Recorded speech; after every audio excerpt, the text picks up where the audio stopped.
Hello, I'm Randy Seaver. This is our second episode dealing with the doctrine of unconditional election and the real issues involved in that doctrine. Very important that we understand what the real issues are. I would suggest to you that if you really want to know what a Calvinist believes, it's a good idea to ask a Calvinist, and not even some of the more educated non-Calvinists that you might hear expounding their doctrine on the internet. I was listening to a sermon by a very well-known apologist the other day, Dr. Norm Geisler, and I was just absolutely amazed and appalled to hear how badly he butchered the Calvinistic doctrine and some of the things that he had to say about this doctrine of election. He was talking about Romans chapter 9, and he said, you know, the reason that God loved Jacob and hated Esau was simply, it wasn't talking about the man Esau at all, it was talking about the nation of Edom, and the reason for God's hatred of that nation was because of all the bad things that they had done to God's people. And I thought, you know, has the man never read the scriptures? The very next verse, well, even that verse says, before the children were yet born. It's obviously talking not simply about nations, but it's talking about the children themselves. Before the children were born, before they had done any good or evil that the purpose of God according to election might stand, it was said to her, the elder shall serve the younger. Jacob have I loved, but Esau have I hated. This was before the children were yet born or had done any good or evil. And yet Dr. Geisler says it was because of the bad things that Edom had done. The real problem, of course, is in the following verse, because Paul brings up an objection that he supposes that a person who is objecting to his doctrine might make. And he said this, what shall we then say? Is there unrighteousness with God? May it never be. And then he goes on. But it's important that we understand that that objection would not be possible if Dr. Geisler were right. If he were right in saying that the reason God loved one and hated the other was because the one person had done really, really bad things, there would be no room for that objection. Additionally, if the doctrine that we teach is not correct, then I think this would probably have been the very best place in all of Paul's writings for him to have said, what you need to understand, that the real issue is that God has foreseen people who are going to believe and people who are not going to believe, and he's decided to choose the people that he foresaw would believe and pass over the people that he foresaw would not believe. The interesting thing is, Paul doesn't even hint at such a thing. In fact, he doubles down on the whole idea that it is God's will. It is not of him who wills or of him who runs, but of God who shows mercy. So the real issue here between Calvinism and Arminianism, or Calvinism and non-Calvinism, if you wish, is the choice of God an absolutely sovereign choice in which he acts as the sovereign potter to make one vessel unto honor and another unto dishonor, or is the choice of God based on what God foresaw sinners would do? I'm not going to try to take the time to do it in this particular episode. After we're finished with this whole series on burning straw dummies, I'd like to come back and do another session on the doctrine of foreknowledge. But there are 2 or 3 times in the New Testament, maybe a couple more, I'm not sure, but that people like to refer to when they talk about the doctrine of election. One of them, of course, is Romans chapter 8 and verse 29. For whom he did foreknow, he also did predestinate.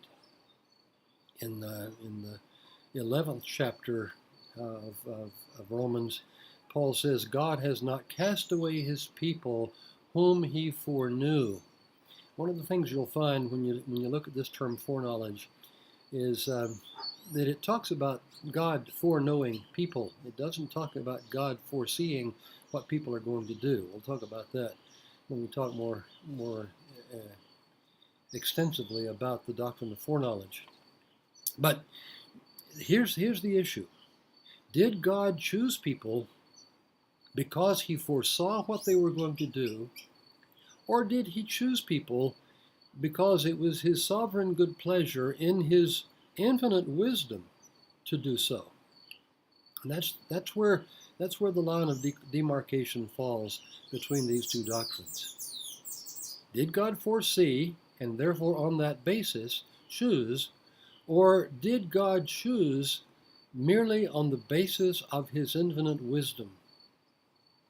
Now, there are going to be some people who are going to look at a verse like Ephesians chapter 1 and verse 4, where Paul says, according as he has chosen us in him before the foundation of the world, that we should be holy and without blame before him. And again, keep in mind that salvation is not about going to heaven or going to hell. Salvation is about being conformed to the image of Christ. Salvation is about making people holy. Salvation is about bringing many sons to glory. Salvation is ultimately about the restoration of that which we lost in Adam. Christ, the last Adam, comes and he does for his chosen people what Adam lost. Think about election this way.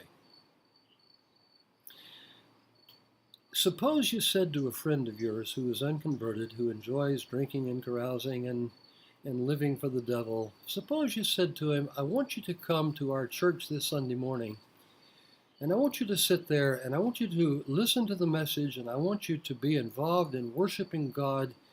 When the hymns are sung, I want you to stand with us, and I want you to spend your time, for that hour and a half, I want you to spend your time just worshiping God. What do you think he'd say to you? Oh, I'd love to come to church with you. And I'd love to worship God with you. I'd love to spend time in just adoring my Maker. You think he'd say that? And I think the answer is clearly no.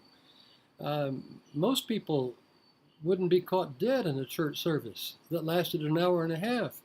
Now, ask yourself this question. Suppose you said to him, I want to invite you to a really, really, really long worship service. In fact, that worship service is going to last for all of eternity, and we're going to spend our time worshiping and praising our Maker. Do you think you'd want to go? You see, that's the real issue. It's not whether you want to go to the Big Rock Candy Mountain when you die, where you turn on the tap and out comes beer. That's not the issue. If people have that concept of heaven, who doesn't want to go? Who doesn't want to escape the fires of hell? But you see, that's not the issue in salvation. The issue in salvation is, do you want to glorify God? Do you want to worship him? Do you want to live your life to the praise of his glory?